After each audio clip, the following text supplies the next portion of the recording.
Bon vendredi les pirates, j'espère que vous allez bien, moi ça va bien. Eh bien, écoutez, cette semaine, on travaille sur la gestion de la frustration. Imaginez courir un marathon où la ligne d'arrivée recule sans cesse. C'est ainsi que, si vous êtes en crise de couple, le conjoint qui n'est pas en crise, c'est-à-dire vous, perçoit la situation comme si vous couriez un marathon où la ligne d'arrivée recule sans cesse. C'est terrible, hein? Ben, c'est ce que vous vivez, ce que vous me dites. Donc heureusement, il y a des solutions. La frustration, évidemment, découle souvent d'une attente non satisfaite, de réparation rapide. Comme finalement un marathonien épuisé que vous êtes, vous allez vous trouver dans une boucle d'efforts constants sans avoir l'impression d'obtenir le soulagement escompté.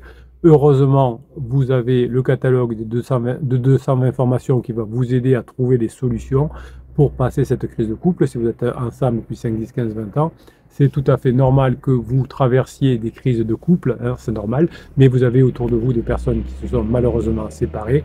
Eh bien vous avez la chance d'être tombé dans cette team de pirates, qui va vous aider à mettre en place les formations que vous retrouvez dans le lien que vous avez dans l'affiché plus, dans le descriptif de cette vidéo. Vous avez le catalogue des formations, des 220 formations. Vous avez une formation qui est gratuite et offerte.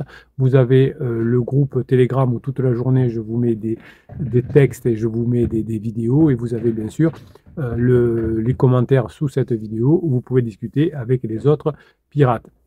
Si vous ne gérez pas votre frustration, évidemment, vous allez être comme ce marathonien épuisé.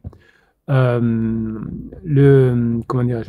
cerveau, quand il est dans cet état de tension prolongée, hein, de crise de couple, suractive l'amygdale qui va créer un sentiment de menace. Comment vous allez gérer tout ça? Eh bien, vous allez accepter que l'idée que la course, le marathon, n'a pas une ligne d'arrivée immédiate, mais que plus vous allez vous former, plus vous allez apprendre, plus vous allez aller vers cette ligne d'arrivée. Au lieu d'attendre que cette ligne d'arrivée revienne vers vous, hein, vous pouvez attendre longtemps si vous êtes un marathonien, eh bien vous allez faire ce qu'il faut pour être dans les meilleures conditions pour y arriver.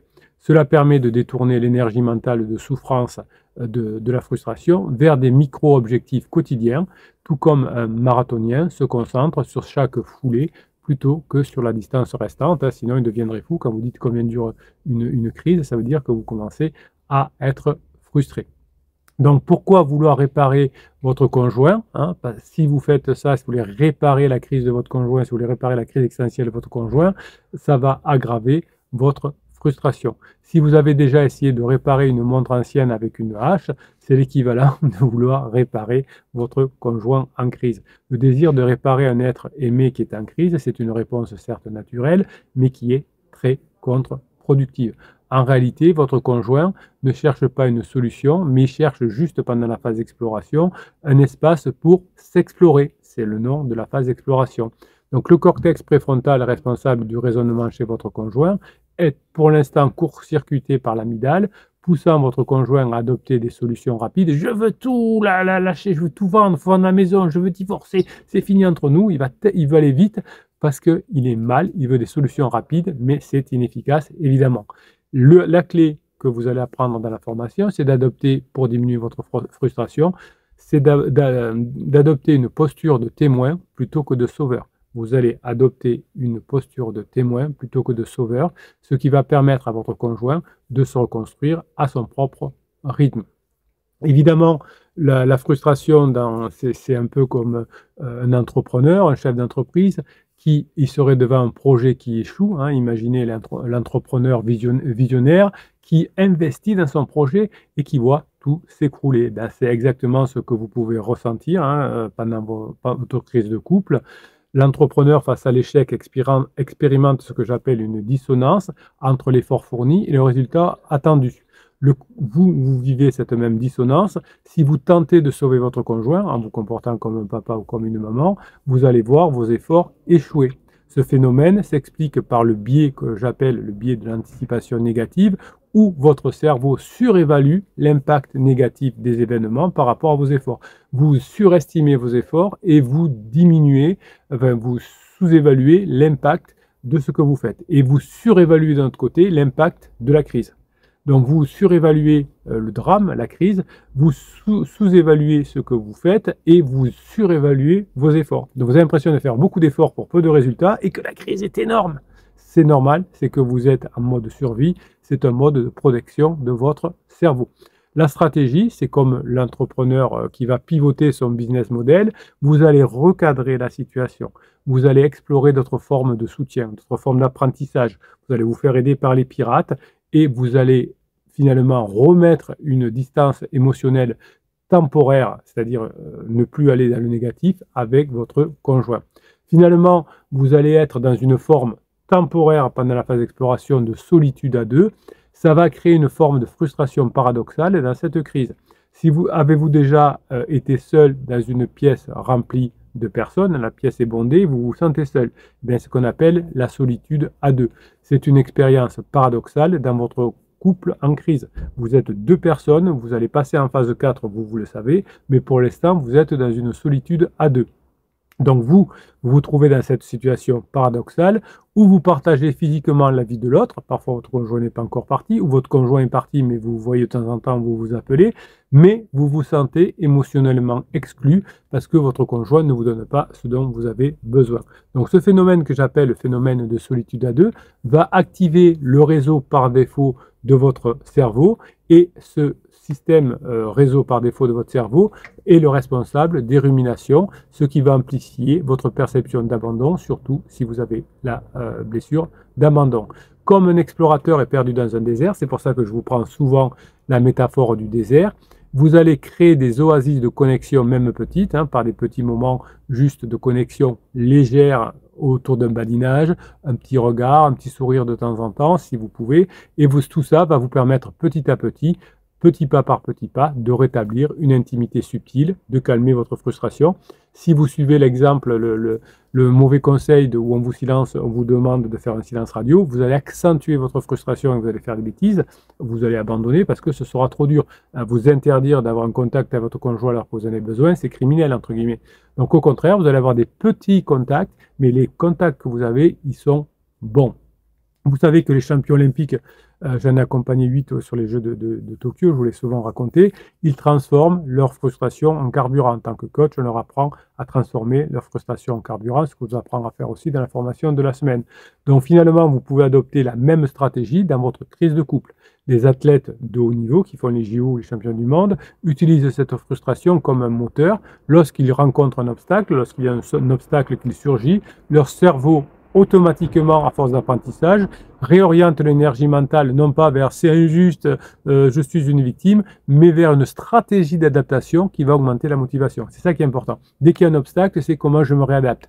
C'est ça l'esprit mindset Grinta de sportif de haut niveau que vous apprenez. Vous avez une formation sur la Grinta, une formation sur le sportif de haut niveau, sur la mentalité du sportif de haut niveau. Bien, c'est ça. J'ai un obstacle. Si je ne suis pas un sportif de haut niveau, si je ne suis pas un négociateur du GN, je vais dire c'est injuste, c'est une victime, j'en peux plus. Et si vous avez l'esprit mindset, l'esprit de flexibilité, c'est j'ai un obstacle, comment je le contourne, comment je continue à avancer, comment je m'adapte.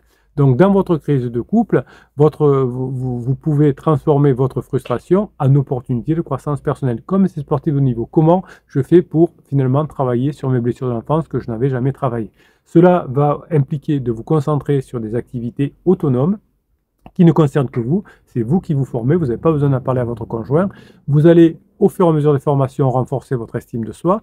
Vous allez évidemment être mieux dans votre vie, ce qui va éviter que vous cherchiez à résoudre immédiatement la crise de votre conjoint parce que vous êtes mal.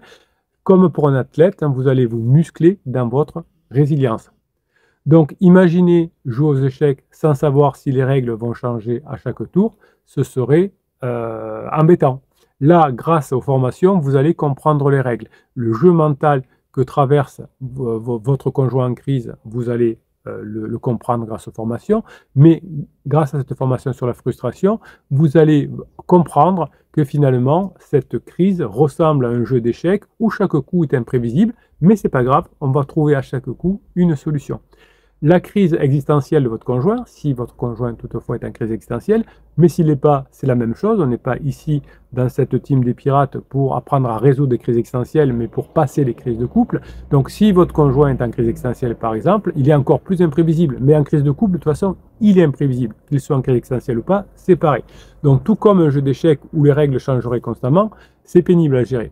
mais vous devez vous adapter en permanence.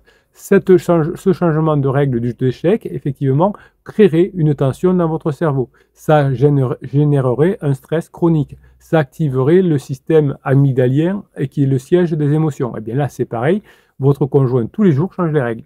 Il vous avait promis de venir chercher les enfants, il ne vient pas. Il vous avait promis de payer une pension, il ne vient pas. Il ne le fait pas. Il vous avait, tout d'un coup, il change d'avis. Vous êtes au téléphone, il allait bien, il ne va plus bien. Donc, pour gérer cela, attention, c'est une pépite que je vous donne. Vous allez apprendre à jouer sans jouer. Je répète, pour apprendre à passer la crise de couple, pour apprendre à gérer vos frustrations à travers les formations, vous allez jouer sans jouer. C'est-à-dire, vous allez apprendre, et c'est comme ça que vous allez devenir performant dans tous les domaines de votre vie. Vous allez apprendre à tolérer l'incertitude sans chercher à anticiper chaque coup.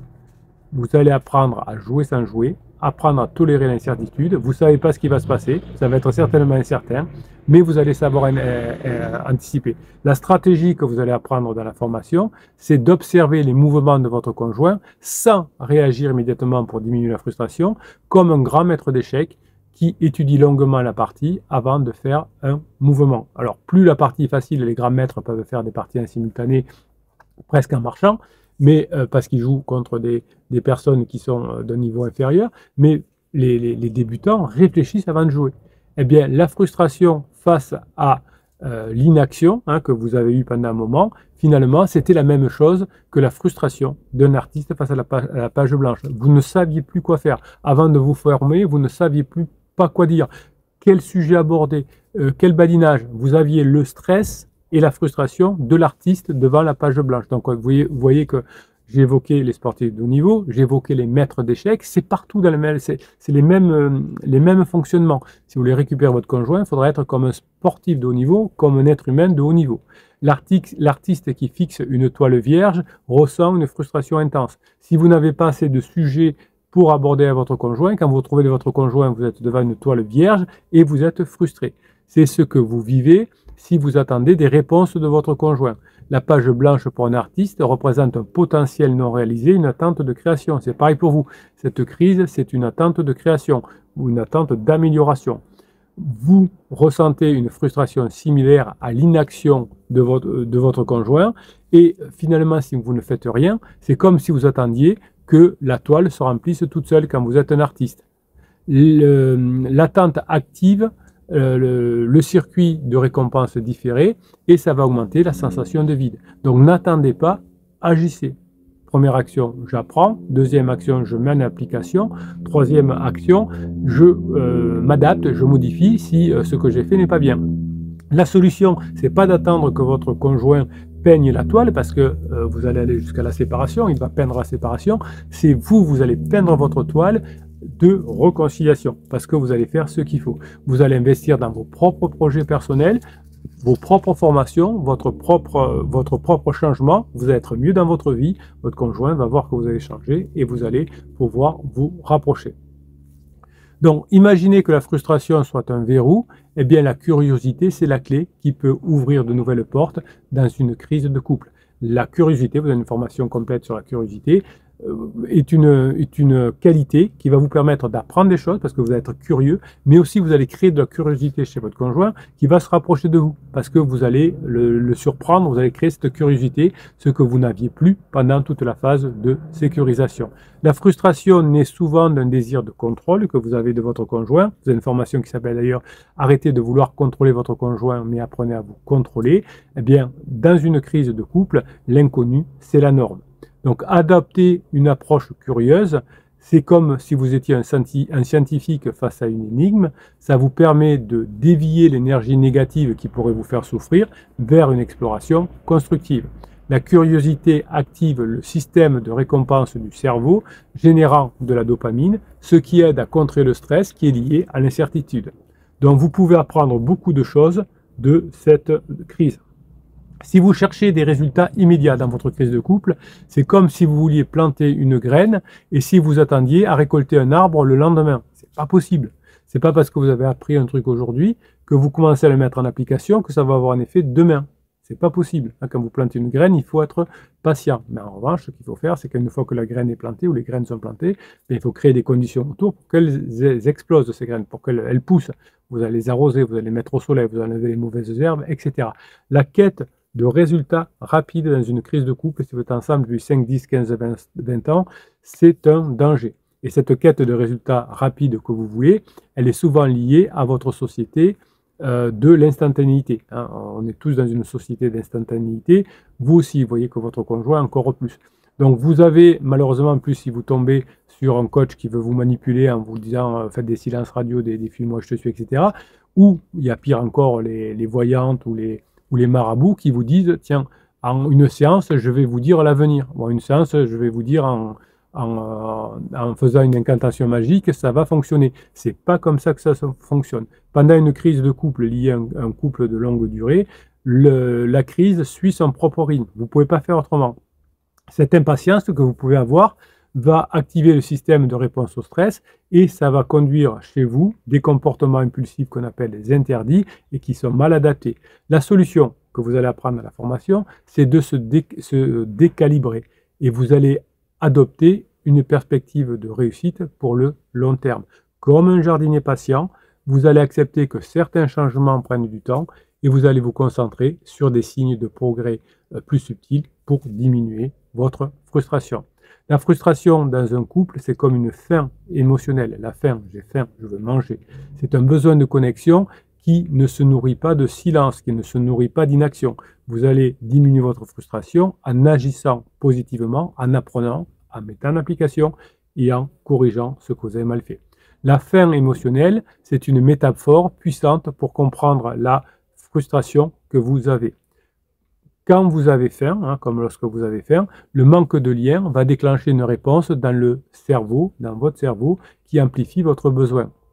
Les circuits neuronaux du plaisir, la dopamine, ceux du stress, le cortisol, vont s'activer en parallèle pendant votre crise et ça va créer une sensation d'urgence à combler ce vide. C'est pour ça que vous êtes si mal et que vous voulez arranger les choses. Eh bien, c'est pareil pour votre conjoint qui veut, quand il est en début de crise, pendant la phase d'alarme, il a un conflit entre la dopamine et le cortisol, entre le plaisir et le stress. Il est très stressé avec vous, il s'imagine que c'est à cause de vous qu'il est très stressé, il veut beaucoup de plaisir avec un pansement ou des pansements. Et donc finalement, il veut vite tout balader, comme quand vous avez très soif, vite il faut boire, ou quand vous avez faim, vite il faut manger. Bien, comme un repas finalement qui est pris à hâte, ça va causer des indigestions. C'est pour ça que votre conjoint va souffrir, et que si vous voulez aller trop vite, c'est pareil, vous allez souffrir aussi. Donc finalement, vouloir une réponse immédiate, un changement immédiat de votre conjoint en crise, c'est contre-productif. L'idée, c'est de trouver plutôt des encas émotionnels, c'est-à-dire des bons petits moments passés ensemble, se connecter à des amis avec votre conjoint ou sans votre conjoint, mais plus tard avec votre conjoint, se connecter avec des amis, c'est important. Partager des passions personnelles ou vivre des passions personnelles, chacun de votre côté, votre conjoint va au yoga, vous allez faire du golf et vous partagez le repas à midi, tout ça va temporiser ce besoin. Évidemment, si vous faites un silence radio ou un film, moi je te suis, ça peut pas marcher parce que dès que votre conjoint se rapproche, si vous vous éloignez, vous ne pourrez pas mettre en place ces encas émotionnels et ces encas émotionnels qui vont gérer votre frustration.